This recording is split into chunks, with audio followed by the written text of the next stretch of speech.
Hello and welcome all of you in this video lecture. My name is Jasveer Singh, your social science teacher. So dear students, आज का हमारा topic है class 10th social science economics का chapter 1 development. और इसमें important topic हम कर रहे हैं आज, जिसका नाम है HDI ह्यूमन डेवलपमेंट इंडेक्स। तो HDI ह्यूमन डेवलपमेंट इंडेक्स क्या है? ये एक इंडिकेटर है जो किसी सोसाइटी या कंट्री के अंदर जो ह्यूमंस हैं उनके डेवलपमेंट के आधार पे उस सोसाइटी या नेशन की डेवलपमेंट का एस्टीमेट इसके द्वारा लगाया जाता है। तो इसे डिटेल में समझने के लिए चलते हैं नेक्स्ट स्लाइड पे। What is human development? पहले तो हम ह्यूमन डेवलपमेंट देख लेते हैं क्या है। Human development is an approach that views development in terms of people overall wellbeing and income level.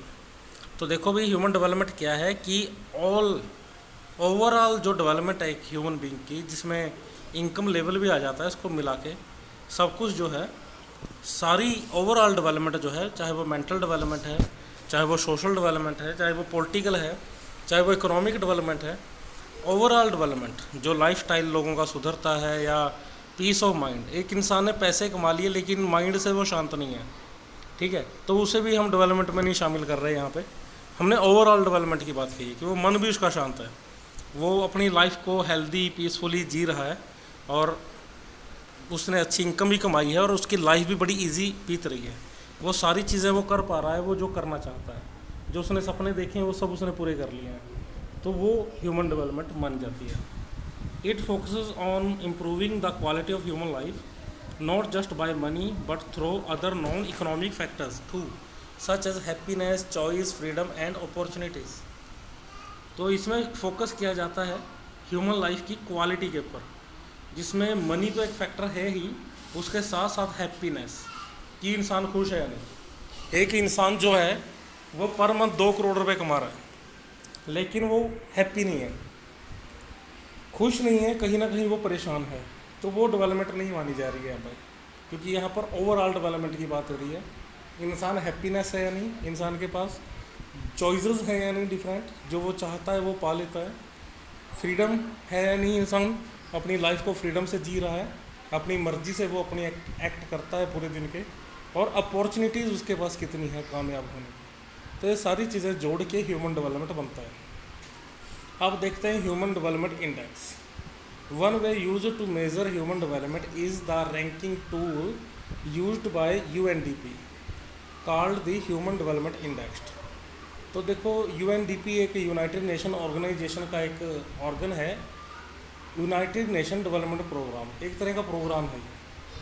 तो इसने एक टूल, रैंकिंग टूल निकाला है, अलग अलग कंट्री के HDI इसमें ह्यूमन डेवलपमेंट इंडेक्स इसमें मेज़र किए जाते हैं और कंट्रीज़ को कंपेयर किया जाता है कि किसी कंट्री में लोगों के पास कितनी अपॉर्चुनिटी है, कितनी अच्छी हेल्थ है, कितनी अच्छी उन्हें फैसिलिटीज़, पब्लिक फैसिलिटीज़ मिल रही हैं, या कितनी अच्छी उनकी इनकम है, कि वो खुश है या नहीं, वो लाइफस्टाइल उनका अच्छा है या नहीं, वो बीमार कम पड़ते हैं या नहीं, ठीक है, वो जागरूक हैं या नहीं, वो एक ऐसी सोसाइटी में रहते हैं जिसमें इलिटरेसी या सुपरस्टिशन जैसी चीज़ें ना हों।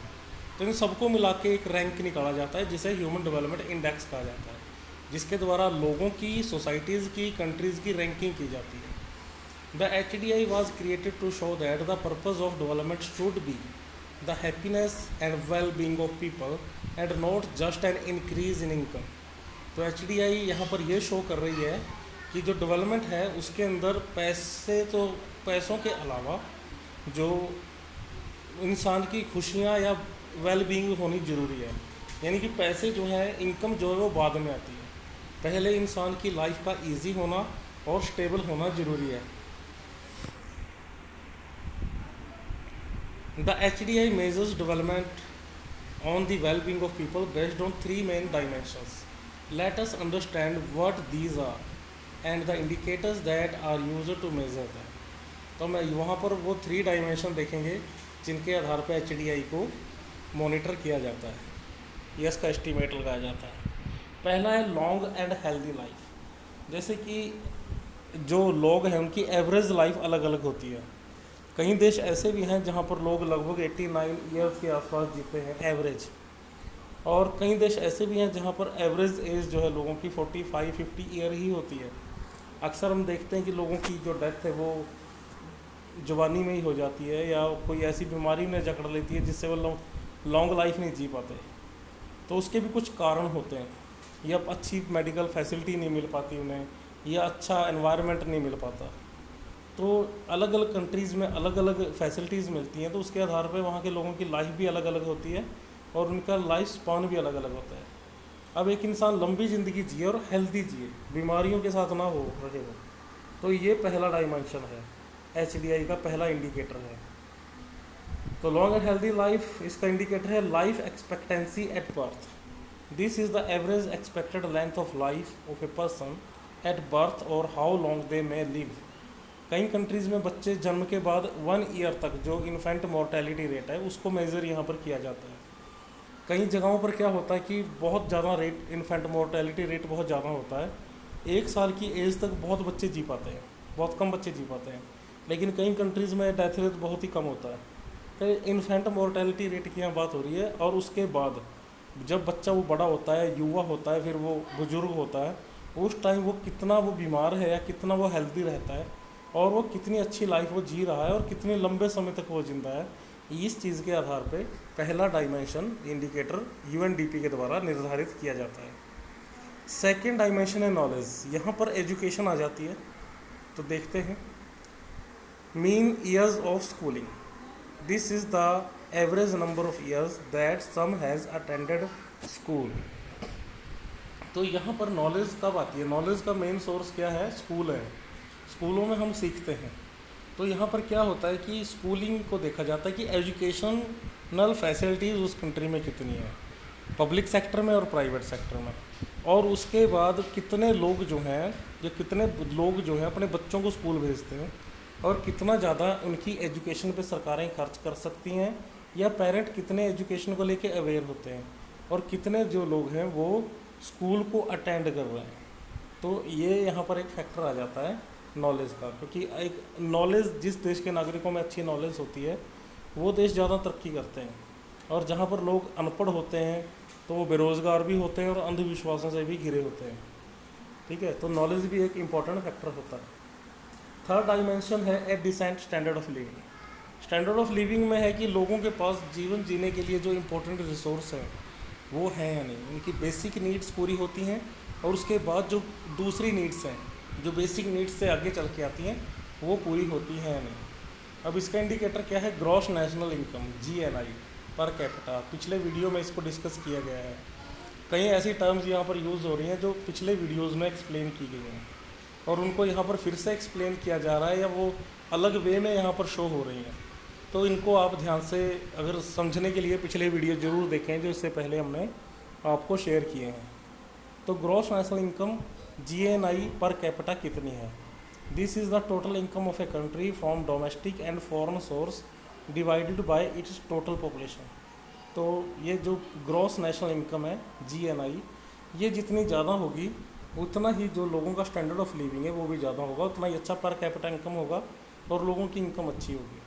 जैसे कि अगर हम अरब कंट्रीज़ की बात करें तो जब तक वहाँ पर पेट्रोलियम नहीं मिला था उनकी GNI बहुत ही कम होती थी, लेकिन बाद में जब GNI बढ़ी और वो पेट्रोलियम को एक्सपोर्ट करने लगे तो उनका जो पर कैपिटा इनकम है नागरिकों का बढ़ा, और आज उन कंट्रीज़ में स्टैंडर्ड ऑफ लिविंग बहुत ही इंक्रीज़ हो चुका है। तो ये भी ज़रूरी है। यहाँ पर इनकम फैक्टर आ जाता है। Ranking under HDI। अब HDI कैसे रैंकिंग निकालता है अलग अलग कंट्रीज़ की? बेस्ड ऑन द जो UNDP रैंकिंग निकालता है HDI के आधार पे, based on the indicator we just so each country gets a human development index value. Based on their HDI value countries are ranked on their level of development. तो HDI के आधार पे UNDP जो है, UN के under जो एक organisation है, छोटी एक प्रोग्राम है UNDP, United Nation Development Programme, वो अलग अलग कंट्री की HDI के आधार पर रैंकिंग करता है और ये बताता है कि कौन सी कंट्री ज़्यादा बेस्ट है HDI के अंदर, HDI के अंडर, और जो है कौन सी कंट्री डाउन है। यहाँ पर एक आंकड़ा दिया गया है 2020 का, Norway in Europe was ranked first in human development report. तो नॉर्वे जो है एक यूरोपीय देश है, छोटा सा देश है, पहाड़ी देश है, नॉर्थ पोल के बहुत पास है ये। और वहाँ का जो ह्यूमन डेवलपमेंट रिपोर्ट है उसमें नॉर्वे फर्स्ट आया है 2020 के अंदर। This means the according to the HDI human development index, Norway is the most developed country.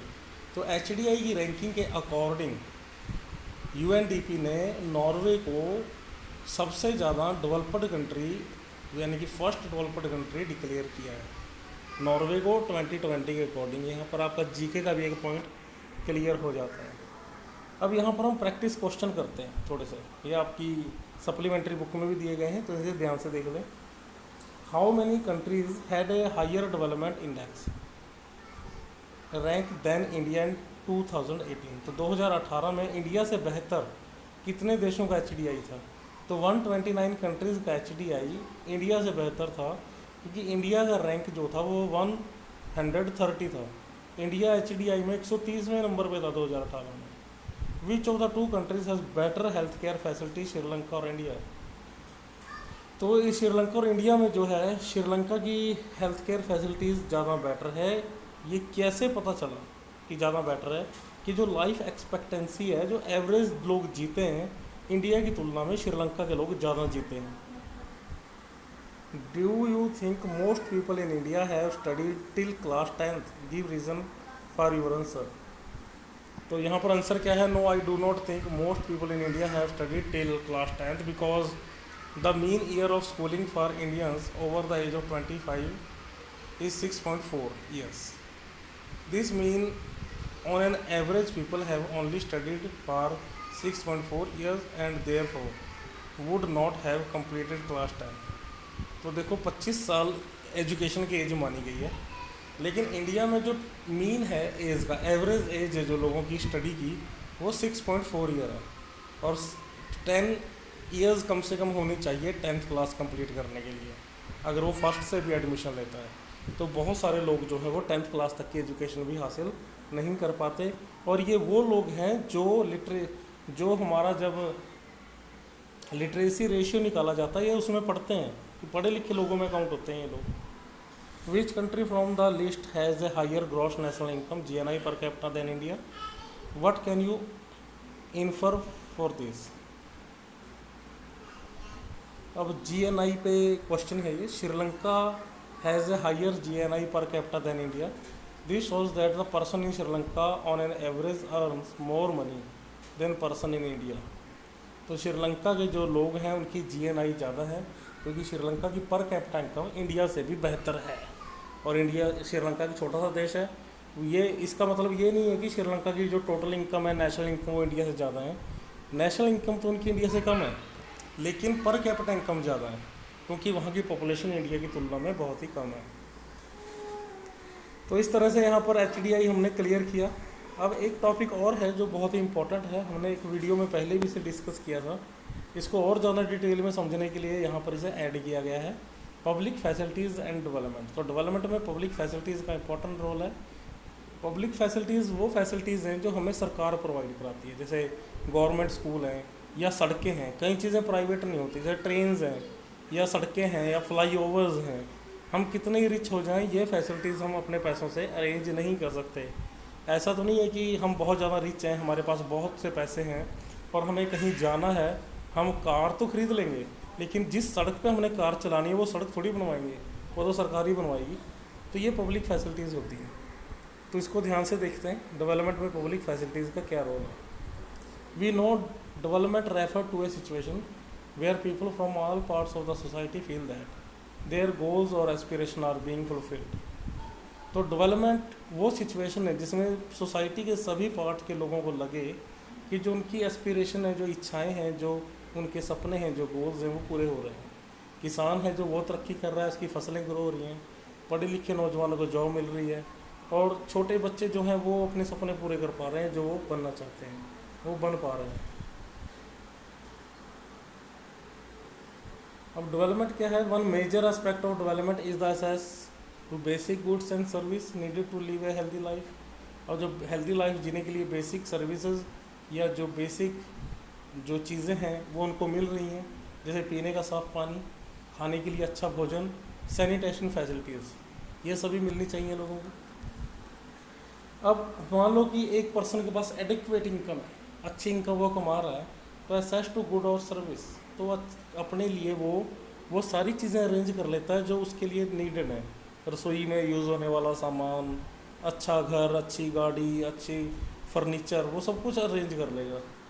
लेकिन यहाँ पर कुछ और भी है कि कुछ चीज़ें ऐसी भी हैं या गुड्स या सर्विस जो हम इंडिविजुअल जो हैं वो कितनी ही मनी हो लेकिन उसे खरीद नहीं पाते। अब वो क्या है, कितने ही हम रिच हो जाएं, जैसे फ्लाईओवर है, मेट्रो का पुल है, क्या कोई इंसान कितना भी रिच हो अपने लिए खुद मेट्रो का पुल थोड़ी बनवा लेगा कि अपने पर्सनल यूज़ के लिए वो मेट्रो चलाए। जैसे दिल्ली मेट्रो के लिए पुल की ये तस्वीर है, रोड हैं, ये फैसिलिटी हैं, पार्क हैं, बीचेस हैं, वे हम थोड़ी खरीद लेंगे। तो every one need road for easy transportation, it is a basic need. हर इंसान को रोड की ज़रूरत है, घर के अंदर से कहीं भी जाना है उसने, वो रोड को यूज़ करेगा।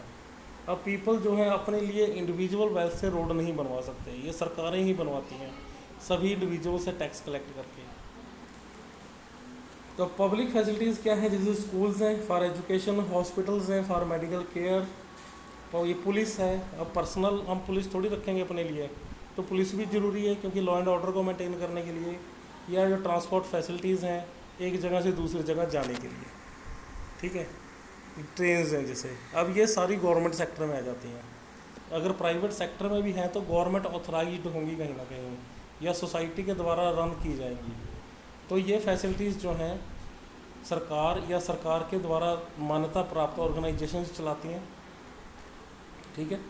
तो इसके बाद क्या होता है कि इनका डेवलपमेंट में योगदान होता है, क्योंकि पर्सनली हम अपने पैसों से इन्हें अरेंज नहीं कर सकते। Even with a high income, would you consider the area where you live developed?